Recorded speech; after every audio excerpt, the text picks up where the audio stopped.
Welcome to the Dementia Caregiver Talkshow, a podcast to help you navigate the senior care maze.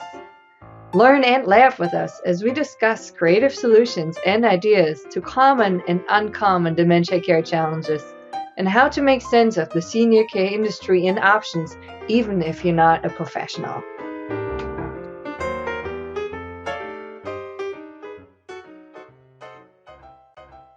Welcome to the Dementia Care Partner Talk Show. My name is Valerie, and I'm here today with our full podcast crew, which is Teepa Snow, Joanne Westbrook, and Greg Phelps. Welcome, everyone. Hi. Good to be here. Hello. So today we're talking about a question that came in from one of our audience members, and I think it's a topic that affecting probably a lot of care partners, and it's how do you introduce aides into your home to care for your person living with dementia when they tend to kick people out of a house? Oof. Okay, so let's put that one into some sort of a context, Valerie. We have an aging population. The bubble is still sort of passing through the system, and people generally want to try and keep their family members in their homes. That's the desire most people have, is to stay in their homes as long as possible. And that's where it gets to be a challenge. If you're living close, you become the go-to person. If you're living far away, you don't really know what's happening with your person that's living with dementia. So then we start considering alternatives. What could we do? Introduce home care? Well, you send a home care worker and dad goes, go to hell, get out of here. I don't want you. Who are you? You know, we've all heard these different scenarios. So I'm sure that Teepa, you have some ideas for us, because I think everybody has experienced that frustration if they've gone into this cold. Yeah, so there's a couple of scenarios that come to mind. Is one where I have someone who had a crisis, and that's when they're in the hospital, or there was a health crisis, or the doctor's office, or so somebody called an alert, and it's like a red alert, and everybody's going, something's got to happen, it's got to happen, it's got to happen now.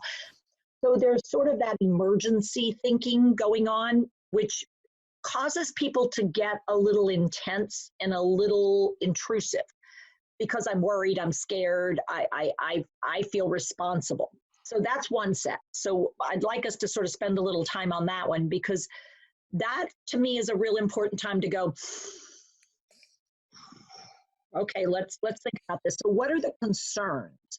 Tell me a little bit about what time of days are concerning, what situations are concerning, what kind of activities or situations are the ones that you're worried about. Is it when the people are cooking, when they're supposed to be eating, when they're taking their meds, getting out and about? Because people have this big box that they want somebody to be cared for. And it's like, well, where's the person having concerns and where are they not? And do they see it, or are you the only one noticing it? So for me, those are some real important features before we go down some highway of let's bring somebody in. And the rule I have is no care about me without me.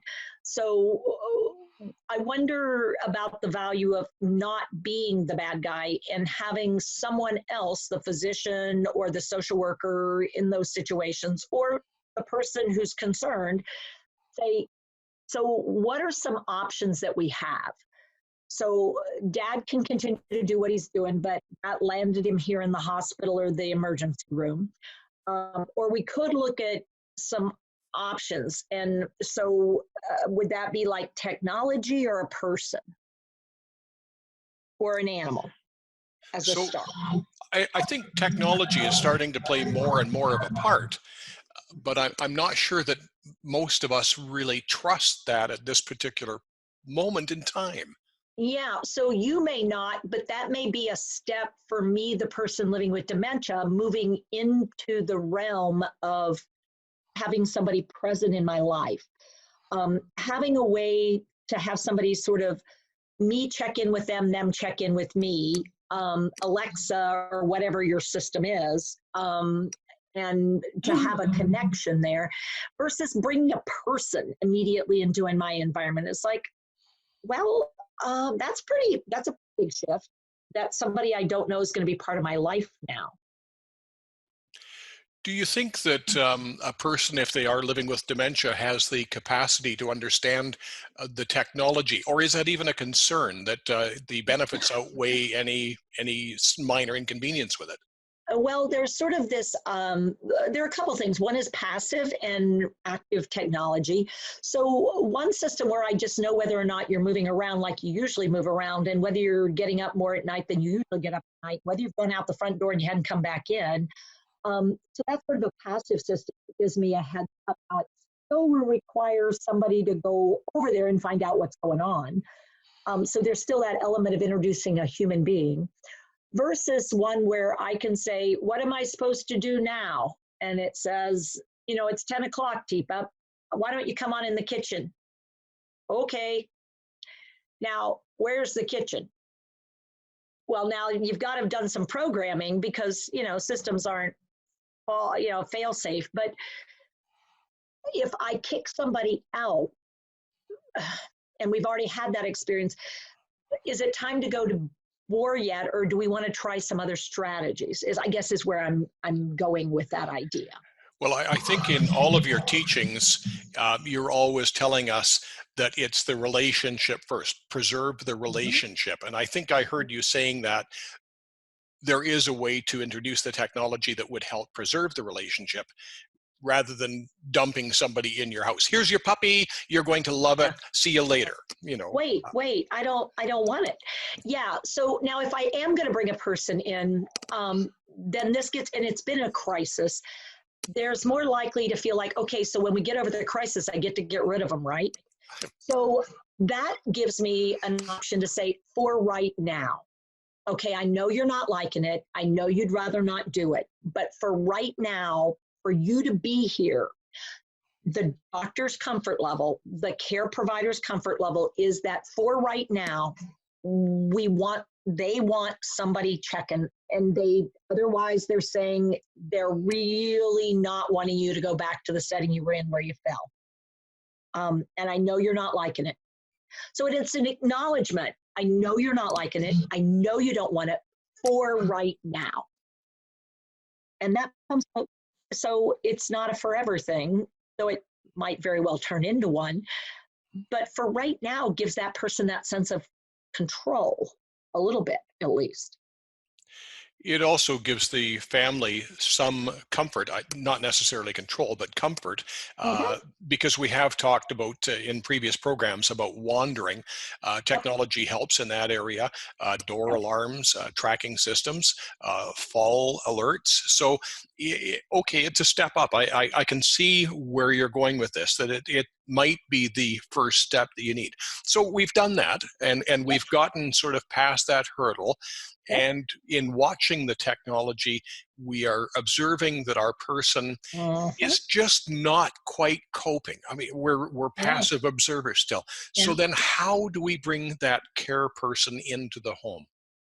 Yeah, so a couple of options. One, do you want to do the introduction in the home, which is my territory versus your territory? So looking at where is that human being, that person living with dementia, where do they do better with people? In a public space, in a common space, in a non-my space? Or is bringing them into the home a good idea? Is it me bringing them in or someone else having them come? And I'm there, but I'm there like the person living with dementia is there. Look, here's this person. We're going to look at this person, and I think we should interview another person, so that there's two people to be interviewed to see which of the two is less offensive.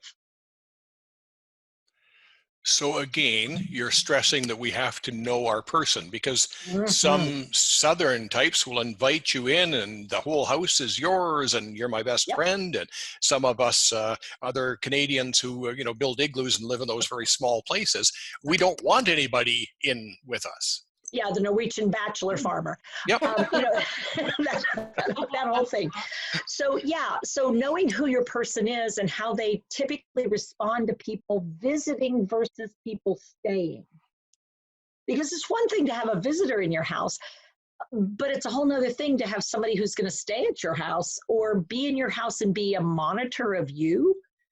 So that then brings up the point of, okay, so how are you going to introduce this person? Is this a friend of yours that's come by? Because I've shared something about my mom, and I'm going to use Joanne.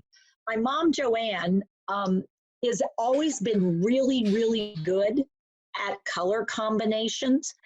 And so I have a friend who's trying to figure out what kind of color combination she should use. And Mom, I brought her by because you're good at this, and I wanted her to have somebody to talk with about this. Oh, well, I'd be happy to help if I could. See, that's my specialty, Absolutely. And she's trying to get things up and going, and this work that she does, but she really could use somebody who's better at this than she is, to be honest. Well, like I said, I'm pretty good at helping people, especially if they're feeling not so confident. I've been doing this a long time. I'd be happy to help her. Excellent. So you know what? I pulled out some color swatches, and the two of you, if you don't mind, I'm going to go to the kitchen. How about if you check those out and give her some opinions about what you think? Yeah, that's a really good start, I think. So what I'm doing is not emphasizing the care element, but recognizing the relationship building that needs to occur here. So it would become fairly obvious to you that the relationship is either clicking or it's not, wouldn't it? Yep. Yeah. And so if it's not working, I could say, so Mom, this isn't a good match, huh? Yeah. She talks too much. Yeah. If I work with her, do you think I could get her to hush a little bit so she can listen to you? What do you think? I don't know. She's a nice person, I think, but she's kind of pushy. She's not really listening to me at all. Oh dear. Okay, well, that's not good. So what that tells me is, you know what, I need to talk to that care person outside of my mom's hearing now to say, here's the deal. If we're going to be successful, you got to be less of a carer and more of somebody who's listening and really appreciating her input right now. She's feeling vulnerable, and I want you to be part of her life, but I am going to ask you to really back off a little bit of being so much you want to take care of her. I'm really asking you to be present, to be my eyes and my ears right now. And yes, down the road, I would love for her to accept you as a care support. Right now, I just want to even get you in the door without her kicking you back out. Right. Honestly, Teepa, the way you have taught this all along is, if that person comes into your home, it is your home. And for you to suddenly become their boss, that is an immediate affront to them, I think. And that's that first door of, you're leaving because this is my house. Yeah, and I think my effort to find help, I've got to be willing to take that step back. Yes, it's risky, but I've got to accept a shower is not the answer right now. Getting her to eat right is not the answer right now. I've got to get her to accept this other human being in her space right now. Because if I can't get that, all that other stuff is really off the table. I mean, I'm not going to get where I want to go. So I've got to be flexible. And that's hard. Yeah, but that works. It's a very big subject, Teepa, and we appreciate the insight that you've given us. You've given us a couple of scenarios there. If people want more information, there's lots of good videos on YouTube. You can check out the Positive Approach website. But you've raised an interesting point, and maybe not subject for today's program, but having properly trained care partners to work with your person.